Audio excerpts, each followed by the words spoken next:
It's a beautiful morning from Uganda, and my name is probably Joseph Uganda.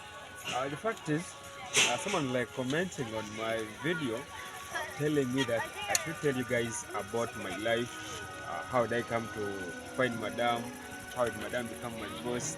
Guys, really my life was gonna be terrible before meeting my boss.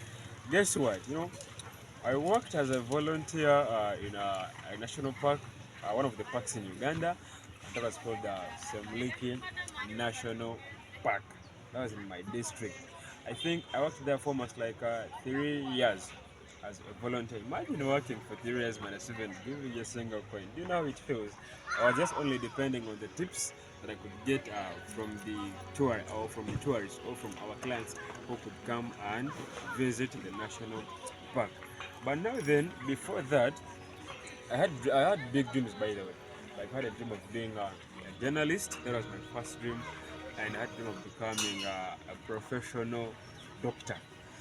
But now things went kind of bit astray, whereby when I lost my dad, may he so rest in peace.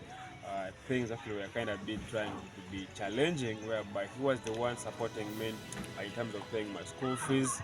And then mom was like, you know what, Joseph, since dad has passed away, it's now your high time to prove that you are a man. Actually being, what it means by being called a man at a young age, guys, in Uganda is really kind of a terrible thing, whereby you have to make sure that you hustle on that young age. You have to prove that you're really a grown up man. So guys, meeting up or coming to work with Madam, it was like this. Mr. Hassan, they have a tour and travel company here in Kampala, Uganda. And then Mr. Hassan got some clients, whereby these clients, they came along with him to Semlikin National Park. And then I took up a small video clip on Mr. Hassan's phone, whereby he really got amazed of the skill that I used on the phone, whereby that video that I had to shoot didn't even need any kind of editing, because I think it was just Music edited licensing by me reimagined. shooting it with my hands and the skills that I have got already in the field. So he was like, can we give you a chance and you work for us? So I was like, okay, it's fine. If it is possible, I can come. If you're meaning your word, I can easily come. So Mr. San gave me their business card, and that was for Meraki Africa Safaris. And the fact is, that business card, I'm still keeping it till date, because really it changed my life. After getting the business card, Mr. Hassan like told me that, please Joseph, you call me when I come back from Manila or when I come back from Philippines. And I was like, okay, it's fine. The fact is, he gave me the date, whereby I had to keep it up in my mind that I'm gonna call Mr. Hassan on this date, because he had already promised that he wants to offer me a job with his company. And then when that date reached, he was like, okay Joseph, can you travel from Bundibujo to Kampala? I was like, yeah, I can do, but give me like one day. I should say how to get transport. Guys, living up in hard life is always challenging. And actually, most times, we guys who are always hustling, it's really very hard to be with money in our pockets, more than let's say 50k. And like transport from my district to Kampala, by then it was at 55,000. And by that date when Mr. San called me, I had 0 shillings in my pocket, guys. So I was like, guys, please, I was like, sir, please help me give me this one day. I see how I'm gonna look for transport, and then I come the next morning. And actually, the fact is, God helped me. That real day that I had to request, I got the 50k, I mean the 55,000, and that was transport from Bundibujo to Kampala only, not from the bus station up to Nalia. No, that was paid by Mr. Hassan. So the fact is, I really feel so blessed that I'm working with Princess Hilda. And the fact is, I'm always thanking the Almighty God. Actually, they say always put God first in everything you're always doing. Another thing is always be patient in whatever you're doing, because they say patience trains, but it trains. So the fact is, you have to be patient in everything you are doing, because when you're patient, expect to achieve more. And guys, guess what? First day meeting my boss lady or my madam, I was kind of a bit shocked. You know why? I didn't expect to work for I was like expecting that maybe I'm coming to work for an African boss or an African woman. But to my surprise, I found myself that I'm gonna be working with a Filipino madam. And guys, I was like, what? Am I the one working for a Filipino woman or the Filipino boss? And so the fact is, actually, I was so amazed. I was so happy. And the first thing she told me was, she was like, Joseph, you know what? Don't call me mom. Don't call me mother. Call me your madam. Actually, I'll never forget that statement, madam. He was like, don't call me mama or mother. Call me madam.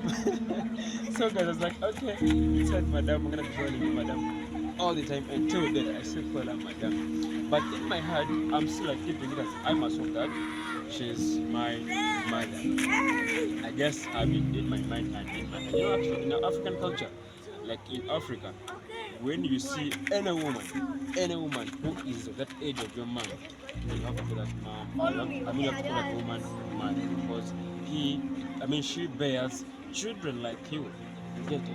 And so, guys, on that day, we went for the interview.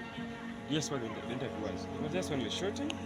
And I think you start a video clip when we visited Nyungu ya Mawe, and Auntie Christine plus our driver Timothy, the senior pirate.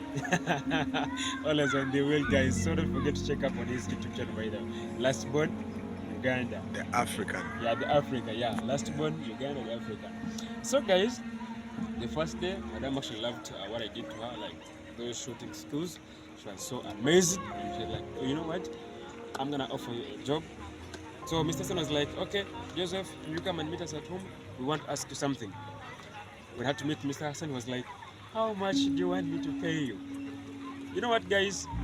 I think most of the people, when you go for an interview in Uganda, they always ask you, how much do you want to pay you?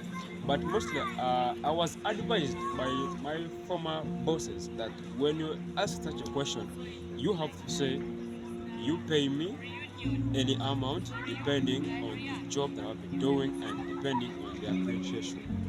Not to just deciding that I want to pay me 1M. No, we all need money, guys. But it's all about your boss's decision and how they appreciate your work. Back home, we are 6 kids, and then we are 4 boys, and then we have 2 girls, whereby I'm the eldest brother, and it's me who is supposed to hustle all the time. When I get something small, I have to drop it back home to sustain our family. Because like currently, I think my 2 month salaries, I gave it to my mom to start up a small business at home to keep her so busy. And guys, the fact is, right now, my mom is really proud of me because the 2 month salary that I gave to her, she's really doing well in the business. And I guess when I go home, I think probably in December or maybe in January or any month, actually I'll be showing you what my mom is currently doing, what makes her busy, which business did I give her with my 2 months salary. The fact is, currently I'm now focusing on achieving big in my dreams. And guys, before I forget, I really want to thank you so much for supporting my channel, for always commenting, always liking my videos, and for always sharing, guys. It's all about your love and the support and pushing me up to this level currently. And secondly, I'll always keep on appreciating my madam, my beautiful auntie, is Auntie Christine, and our brother, Mr. Brother Timothy, our driver, always. And guys, the fact is, just keep on supporting me, keep on pushing my channel. Let's see how I'm gonna make it up. And the fact is, I will be proud and more happy when I see myself bigger and bigger and bigger, because I really feel like I wanna achieve more and more. To see that my family is proud of me, to see that my sisters, my young brothers are proud of their brother. So guys, thanks for watching up my episode, and guys, and that was like a simple brief about my life back way home those years back. And don't forget to subscribe, like, and comment on my YouTube channel. And still, don't forget to support our brother, that is a Timothy, our senior driver, that's called Uganda, Africa. Please watch his videos, they are so sweet and nice. And we are promising that we are soon bringing a latest song. Filipino boss, our driver, and me plus the whole family. We are shooting a video with a cool, crazy song from our family. Thank you so much.